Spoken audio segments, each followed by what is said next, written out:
इनस्मा academy online platform में आप सभी का स्वागत है। आज हम लोग इस वीडियो के माध्यम से रामायण कालीन छत्तीसगढ़ में कुछ ऐसे स्थल हैं जिसका संबंध प्रभु श्री राम जी से है। ठीक है, उसके बारे में आज हम लोग इस वीडियो के माध्यम से अध्ययन करेंगे।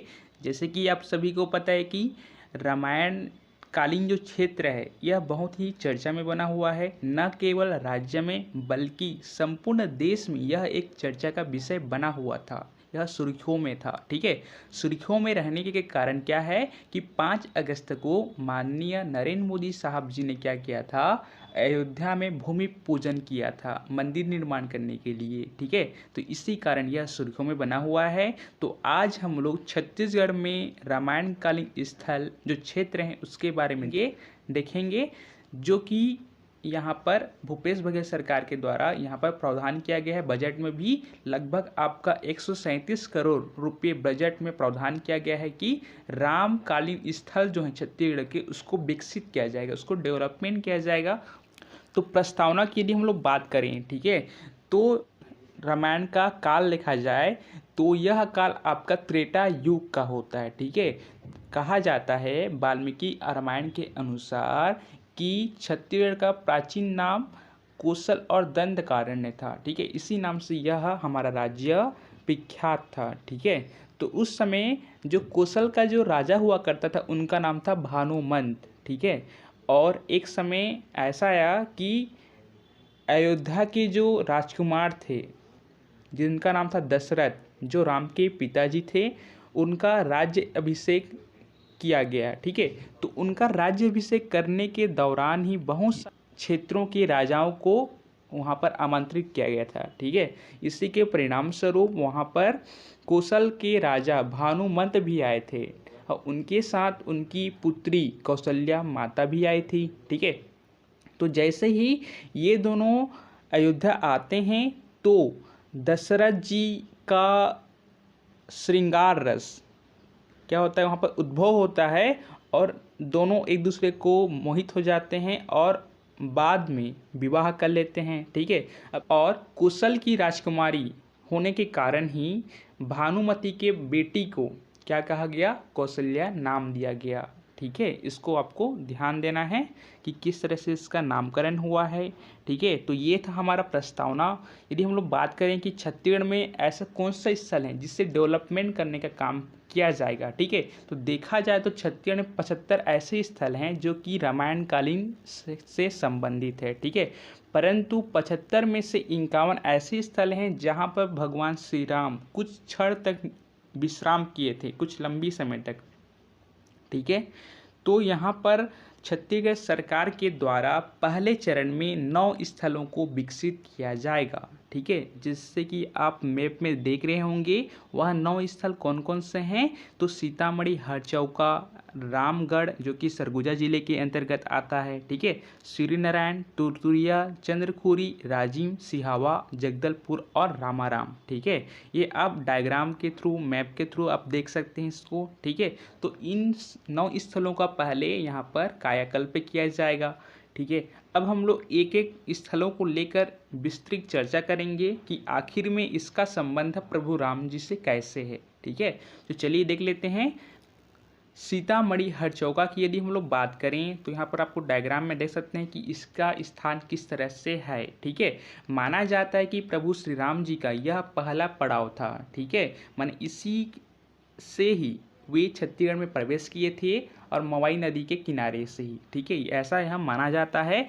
ठीक है, और यहाँ पर एक शिलाखंड भी है जिसे वहाँ के ग्रामीण लोग भगवान राम जी का पदचिन्ह भी मानते हैं। ठीक है, और मवाई नदी के किनारे जो सीतामढ़ी हरचौका है इसमें पास में ही एक गुफा है जिसमें 17 कक्ष हैं। ठीक है, और यहाँ पर तीनों अर्थात राम जी, लक्ष्मण जी और सीता मैया तीनों यहाँ पर कुछ समय तक निवास किए थे।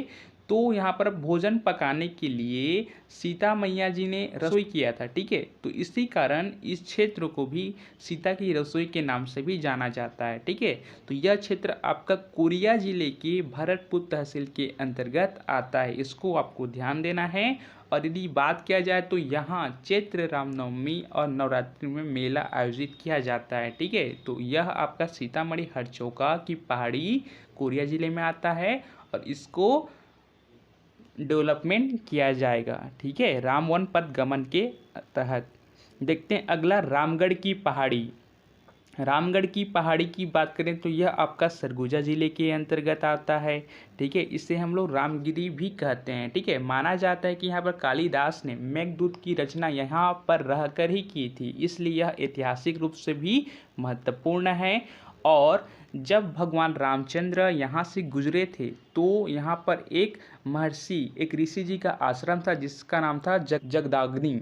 ठीक है, तो वहाँ इस ऋषि ने क्या किया था कि भगवान को एक बाण प्रदान किया था। ठीक है, और कहा गया था कि इस बाण से ही रावण का वध होगा, इसलिए आप इसे ग्रहण करें। ठीक है, इस तरह से यहाँ पर बाण को सौंपा गया था।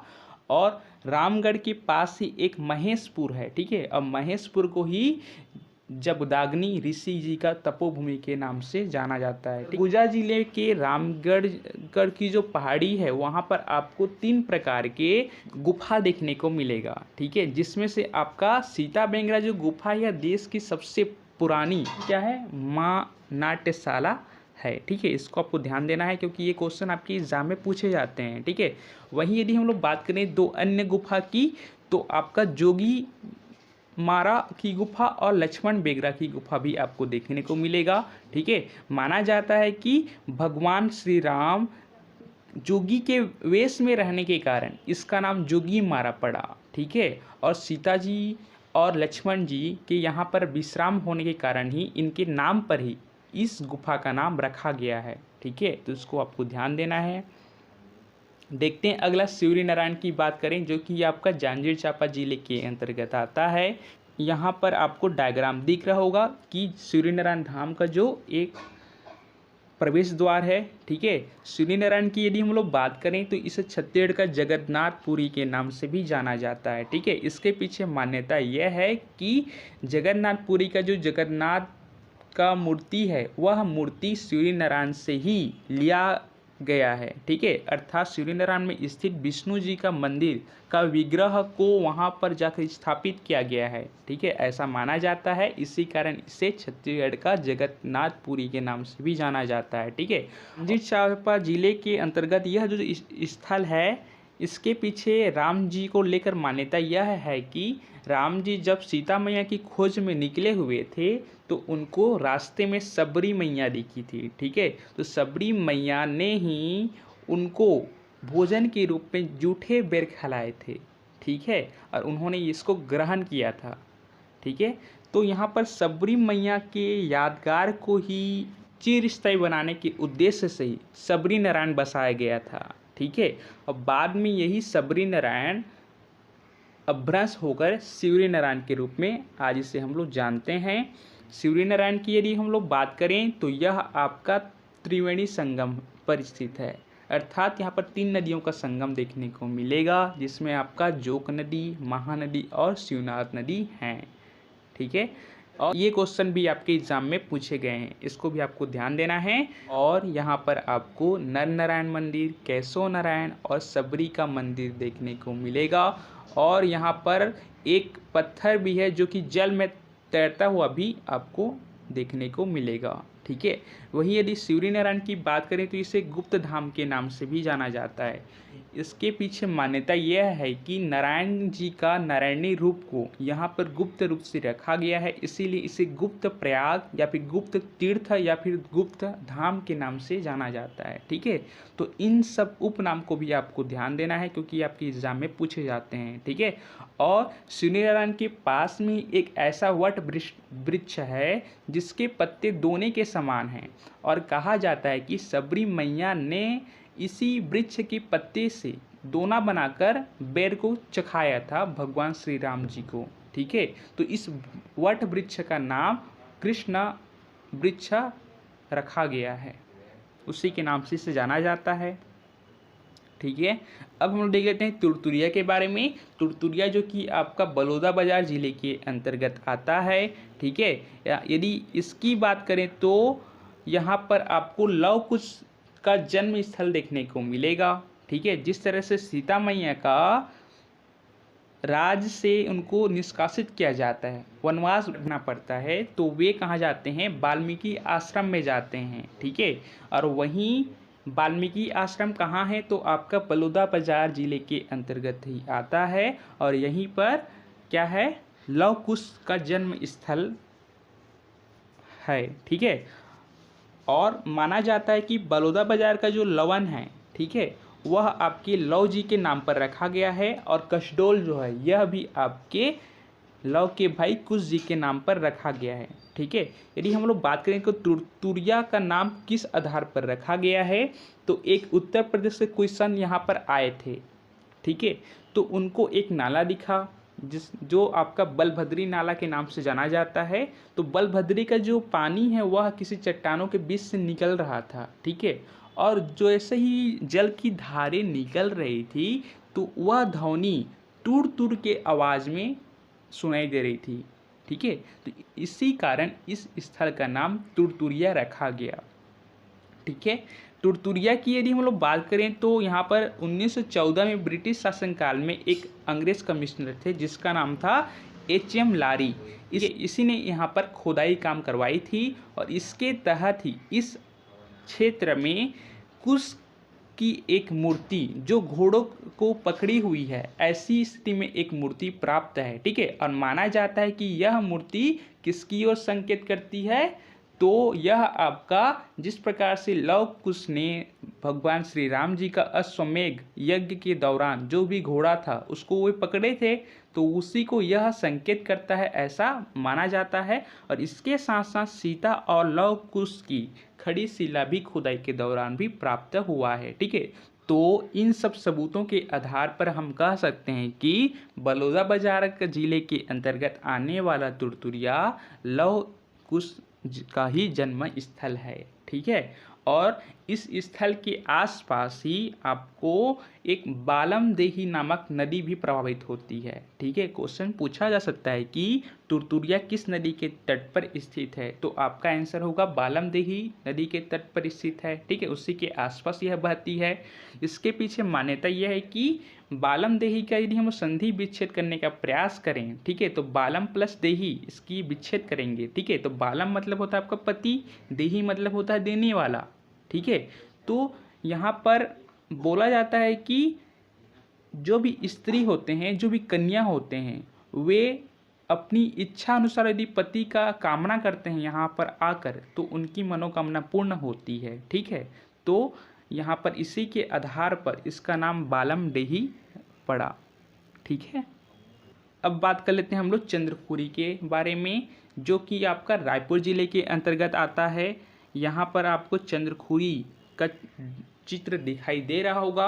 और चंद्रखुरी में क्या है, तो यहाँ पर आपको विश्व का एकमात्र कौशल्या जी मैया जी का मंदिर यहाँ पर देखने को मिलेगा, जिसमें कौशल्या माता अपने बेटे राम के सन विराजित अवस्था में हैं। ठीक है, इसको यहाँ पर देखने को मिलेगा।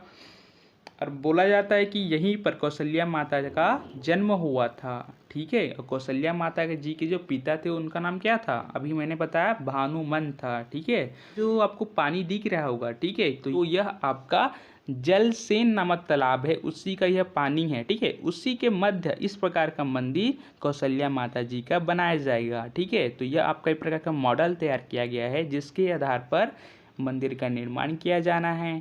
ठीक है, यदि हम लोग बात करें तो चंद्रखुरी को ही माता कौशल्या की जन्मस्थली के नाम से जाना जाता है। ठीक है, इसलिए यह राम का ननिहाल कहलाता है। ठीक है, इसीलिए आप सुने होंगे कि छत्तीसगढ़ में आपको भांचा, ठीक है, भांजा शब्द ज़्यादा सुनने को मिलेगा। ठीक है, और यह भी मान्यता है कि छत्तीसगढ़ में ही भांचा को प्रणाम किया जाता है, चाहे उनके मामा कितने ही बड़े क्यों ना हो। ठीक है, तो यह जो मान्यता है आपके श्री राम जी से ही संबंधित हैं। ठीक है, और यदि आप छत्तीसगढ़ के बाहर किसी भी राज्य में यदि जाएंगे तो इस प्रकार की भी प्रथा है ना देखने को नहीं मिल पाएगी। छत्तीसगढ़ में ही भांचा को उनके मामा प्रणाम करते हैं या उनकी मामी प्रणाम करती हैं। ठीक है, यदि हम लोग बात करें तो चंद्रखुरी का जिक्र कहाँ पर किया गया है, जिसके आधार पर हम कह सकते हैं कि चंद्रखुरी ही कौशल्या माता जी का जन्म स्थल है, तो यह आपका रामायण के बालकांड सर्ग 13 श्लोक 26 में इसका नाम देखने को मिलेगा आपको। ठीक है, चंद्रपुरी की बात करें तो माना जाता है कि इसका पूरा नाम चंद्रपुरी था। ठीक है, और इसे देवताओं की नगरी के नाम से भी जानते हैं। ठीक है, तो इस उपनाम को भी आपको जानना चाहिए क्योंकि इस तरह के क्वेश्चन आपके एग्जाम में पूछे जा सकते हैं। ठीक है, पौराणिक दृष्टि से देखा जाए तो इस मंदिर का जो अवशेष है वह आपका सोमवंशी काल में प्राप्त हुआ है। ठीक है, जो कि आपका 8वीं से लेकर 9वीं शताब्दी के मध्य माना जाता है। ठीक है, और इस मंदिर का जीर्णोद्धार कब किया गया था, तो आपका 1973 में किया गया था। ठीक है, तो इन सब फैक्ट्स को आपको ध्यान देना है। ठीक है, अब हम लोग देख लेते हैं कि राजिम के बारे में, जो कि आपका गरियाबंद जिले के अंतर्गत आता है। ठीक है, यहाँ पर आपको राजिम का मंदिर देखने को मिल रहा होगा। राजिम को हम लोग छत्तीसगढ़ के प्रयाग के नाम से भी जानते हैं, है ना। जिस तरह से हमने पढ़ा अभी कि छत्तीसगढ़ की गुप्त प्रयाग किसे कहते हैं, तो उस उत्तर होगा आपका सूर्य नारायण। तो उसी तरह से छत्तीसगढ़ का प्रयाग किसे कहते हैं, तो यह आपका है राजिम को कहा जाता है। ठीक है, क्यों कहा जाता है, क्योंकि यहाँ पर त्रिवेणी संगम देखने को मिलेगा, है ना। तो कौन कौन सी नदी का संगम है, तो महानदी, पैरी, सौधूर। ठीक है, इन तीनों का संगम देखने को मिलेगा, इसी कारण इसका नाम प्रयाग रखा गया है। ठीक है, और कहा जाता है कि वनवास काल में राम, सीता और लक्ष्मण लोमस ऋषि आश्रम में ठहरे थे। ठीक है, अर्थात लोमक ऋषि आश्रम कहाँ पर स्थित है, तो यह आपका राजिम में ही स्थित है। ठीक है, और इस स्थान पर उन्होंने अपने कुल देवता, है ना, महादेव की पूजा किया था। इसी कारण यहाँ पर जो मंदिर है महादेव जी का, शिव भगवान का, उसे कुलेश्वर महादेव मंदिर का नाम दिया गया है। ठीक है, ओके। अब हम लोग देख लेते हैं कि सप्तऋषि आश्रम, जो कि आपका सिहावा नगरी में स्थित है और आपका धमतरी जिले के अंतर्गत आता है। इसकी बात करें तो यहाँ पर आपको श्रृंगी ऋषि का आश्रम देखने को मिलेगा। ठीक है, यहाँ पर भगवान श्री राम अपने वनवास काल के दौरान इस आश्रम में सप्त ऋषि, है ना, 7 ऋषियों के साथ यहाँ पर मिलाप किए थे। ठीक है, तो देखा जाए तो उसमें आपका 7 ऋषि कौन कौन से थे, तो मुचकुंद, अगस्त ऋषि, अंगिरा ऋषि, श्रृंगी ऋषि, कंकर ऋषि, सरभंग ऋषि और गौतम ऋषि। इन 7 ऋषियों से प्रभु श्री राम ने मेल किया था, है ना, मिले थे ये वनवास काल के दौरान। ठीक है, तो इसी कारण यह स्थल भी आपके रामायण कालीन स्थल के रूप में हम कह सकते हैं। ठीक है, अब देख लेते हैं कि जगदलपुर के बारे में, यह किस तरह से रामायण काल से संबंधित है। तो कहा जाता है कि वनवास काल में राम जगदलपुर क्षेत्र से ही गुजरे थे। ठीक है, और यहीं से वे कहाँ गए, तो चित्रकूट गए। ठीक है, और जगदलपुर को पांडवों के वंशज काकतीय राजा ने अपनी अंतिम राजधानी बनाई थी। इसको तो आपको इतिहास में इसको पढ़ चुके हैं हम लोग। ठीक है, अब हम देख लेते हैं कि एक लास्ट है 9वां, वह है आपका सुकमा का रामाराम। ठीक है, यह भी आपके रामायण काल से संबंधित क्षेत्र है। इसकी बात करें तो यह आपका सुकमा जिले से 8 किलोमीटर दूर स्थित है। ठीक है, और यहाँ पर चिटमिटिंग अम्बा देवी जी का मंदिर है। ठीक है, मान्यता है कि श्री राम जी ने अपने वनवास काल के दौरान यहाँ पर एक भूमि देवी की पूजा किया था। ठीक है, और भूमि देवी की आराधना करने के पश्चात वे दक्षिण भारत की ओर चलने लगे।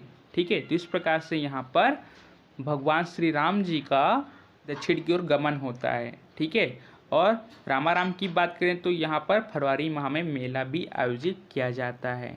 ठीक है, तो दोस्तों आज हमने छत्तीसगढ़ सरकार के द्वारा पहले चरण में रामायणकालीन 9 स्थलों का विकसित किया जाएगा, है ना, इसके बारे में हमने अध्ययन किया 9 स्थलों के बारे में। ठीक है, आई होप आपको यह वीडियो पसंद आई होगी, और यदि आप इसका PDF चाहते हैं तो मैं आपको डिस्क्रिप्शन में लिंक दे दूंगा, आप वहां से डाउनलोड कर सकते हैं। और यदि आप चैनल पे नए होंगे तो चैनल को ज़रूर सब्सक्राइब कीजिएगा और बेल आइकन दबाना ना भूलें, ताकि मैं जैसे ही वीडियो अपलोड करूं तो आपको सूचना प्राप्त हो सके। तो आज के लिए इतना ही, आप सभी का धन्यवाद।